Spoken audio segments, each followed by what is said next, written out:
नागपूर शहरात लूट करणाऱ्या आरोपींना पोलिसांनी मोठ्या शिताफीने अटक केली आहे।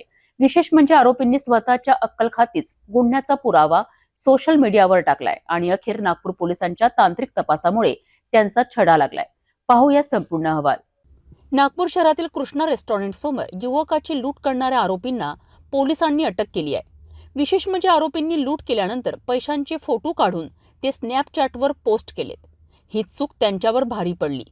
तांत्रिक माध्यमाच्या सहाय्याने तपास करत गुन्हे शाखेच्या युनिट 4च्या पथकाने आरोपींना ताब्यात घेतले। या प्रकरणाचा अधिक तपशील पोलीस उपायुक्त राहुल माकणीकर यांनी दिला आहे। काल 21 तारखेच्या रात्री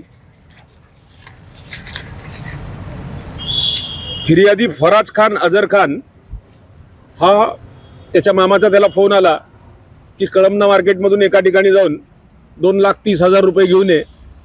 त्या अनुषंगाने त्यांनी आपला मित्र रेहानला सोबत घेतलं आणि त्या ठिकाणाहून 2,30,000 रुपये घेतले आणि आपल्या बॅगमध्ये ठेवले आणि तिथून तो येत असताना नंदनवन या ठिकाणी एका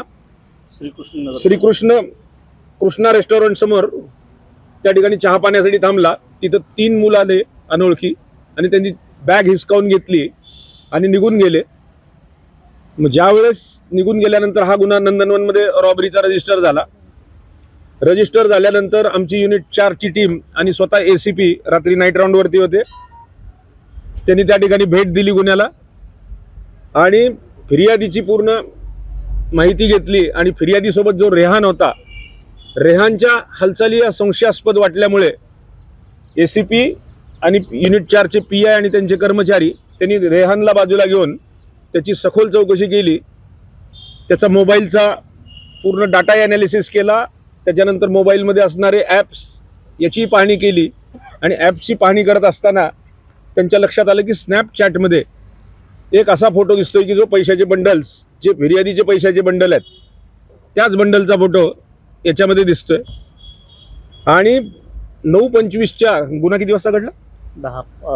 9:53 आसपास गुन्हा घडला, पण 9:25 नंतर कॉल सगळे रेकॉर्ड डिलीट केल्याचं लक्षात आलं आणि 9:25च्या आधी त्या पैशाचा फोटो आहे, म्हणजे ज्या ठिकाणाहून त्यांनी पैसे घेतले त्या ठिकाणी पैशाचा त्यांनी स्नॅपचॅटमध्ये एक फोटो घेऊन ठेवला होता आणि 9:25 पूर्वी त्याचे काही लोकांशी त्याच्यामध्ये CDR मध्ये किंवा त्या ह्याच्यामध्ये असं लक्षात आलं कॉल रेकॉर्डमध्ये की त्यांनी संवाद साधलेला आहे काही मित्रांबरोबर।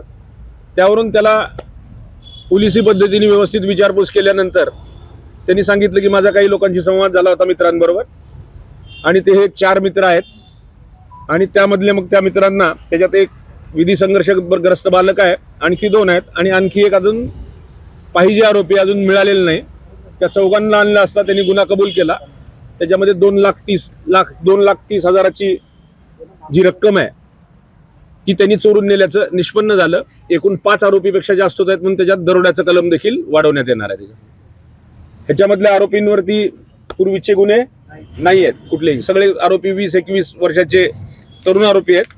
सहजासहजी हात मारायला मिळाला म्हणून केलेला गुन्हा आहे हे दिसून येतं, परंतु याच्यामध्ये दरोड्याचं कलम आता वाढ होईल।